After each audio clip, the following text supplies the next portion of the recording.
All right, we're on to black versus blue. Sergio Garcia won the Masters over the weekend. Now, this is a 37-year-old who has spent 400 weeks in the top 10. This is his first major. So my question is this hope or hype for him? Is this finally Tiger's out of his way because that's what stopped him earlier in his career? Or is this just luck?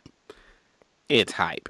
It's all hype. You think so? So he's one and done? Well, first of all, he's been and take this in the context of the top 100 golfers none of us could ever beat when they're 90.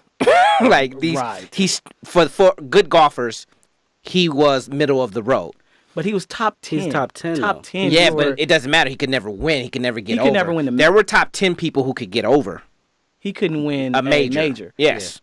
But he won smaller ones. The majors was he has average statistics on certain things that like he was 19th in driving distance, 26th in driving accuracy. Like there's certain things he does that didn't allow him to get over the hill on majors when everybody's focused in on trying to get that championship. Didn't he have some top 5 finishes though within those 75? That's why he's a millionaire. Yeah. I mean, he's made $42 million in his career. He just never won a major. To me, I think it's hope just for the simple fact if you watched the Masters this weekend, he was in the lead for the majority of the time. Mm-hmm. And then in normal Sergio fashion, he lost it. And then came back and tied it to go into that tiebreaker, and then he won it. See, to now, me, granted, he won because Mr. What's his name? I can't think of his name right now. Justin Rose. Thank you, Raina. Shout out to Raina. To me, he's that. Bogey. Go ahead. I'm sorry. He failed in that shot, but I mean, he still held it together. So the simple fact that he was able to overcome a hurdle where he's always fallen. Yeah, because he hasn't been able to do that. To me, he's that. Yeah. He's, and bear with me, he's Beyonce. Where are you going? Yes. Bear with me. And I don't mean Beyonce personally, but that pretty girl. The one who you see looks good.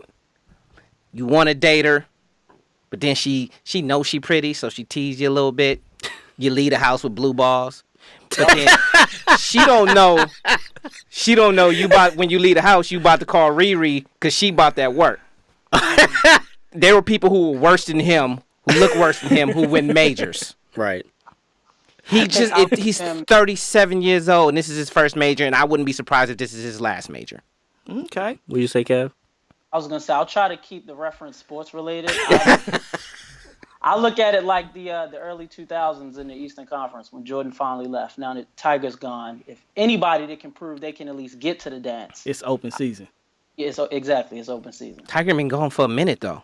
And it's been open season for a minute. Yeah. Not for him. It was his turn. All right. Newsworthy or nothing to see. Lance Stevenson against the Toronto Raptors. 6 seconds left in the game in a blowout game. Goes up for a layup, wide open instead of pulling the ball out. The Raptors take offense to that and run up on him. Little scrum starts. Throw a ball at him, don't they? Yeah, exactly. A scrum starts.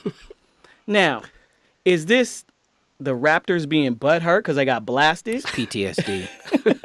Is this Lance Stevenson welcoming himself back to the league?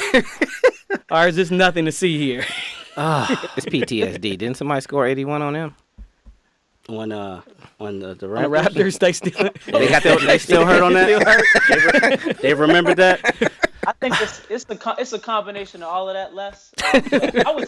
I was happy to see it as a fan of basketball where we hardly ever see that competitive edge. And I think if you got a problem with the guy running up the score, stop him. Exactly. Stop him. That's how I feel. Something about it. I mean, I agree with you, Kev, that people actually care with, 79 games into the season or whatever it was at that point. I think it's newsworthy maybe because the playoffs are about to start. I know that, the Pacers are an 8 seed? Pacers are probably 7th. 7th now, so they're going to get smacked. But it's going to be something to talk about. He's been out the league for a while, but it's one of those unwritten rules in basketball that you don't do. Didn't he also do that to get a triple-double before? Yep. So, I mean, that's that guy's MO. So, I mean, that's why they signed him. Like that's. I mean, it's not. I don't think it's newsworthy. I just think Toronto is in playoff mode. They're not having that bullshit, and it's time to go. They should have been down by 17 then. You're right. You're right. All right, hit or flop. NBA players are returning from injury. You have D-Wade returning to Chicago. You have Kyle Lowry returning to Toronto, and you have Durant returning to the Warriors. Now, Chicago, they're actually tied with Miami For the eighth. eighth, yeah. So does D-Wade help them make the playoffs? They got to win one. It depends on who's playing who. And if they make the playoffs, will they give the Celtics a problem? Fuck no. To answer your question, Les, I think it's a hit for one team. The rest of them can kick rocks. I don't think it matters. I think exactly. I think agree. I think Wade is done. Okay, I agree with that. I think he's done. I mean, he came in with LeBron, Melo, and Bosh. Remember, he is older than those guys. So, and he's been through more battles and more wars with his body because he's a smaller guy. I think it's a hit for two of them. I think Lowry is important. I was just about to say, can they make it out the East with Lowry? They're in the fourth spot. No, they're in the third. They're in the third. They're in the third. So they play who first? 7. They play 6. Yeah, they play 6. I mean, if they've learned anything from last year, I don't think they've changed much from last year. I mean, I don't think it's worth anything. Then Durant, when he went out, the Warriors had a problem for the first few games, and all of a sudden they went on that 13-game win streak before they came back. Do they go back to deferring to Durant like they did in the beginning of the season, or do they just add him in? I think it should be add him in. I don't know if that's what they're going to do. I mean, Durant makes him in the finals, right? Puts him in the finals? They were in the finals without him. Okay. Yeah, I mean, they were in the finals last year. Okay. I don't know if they lose.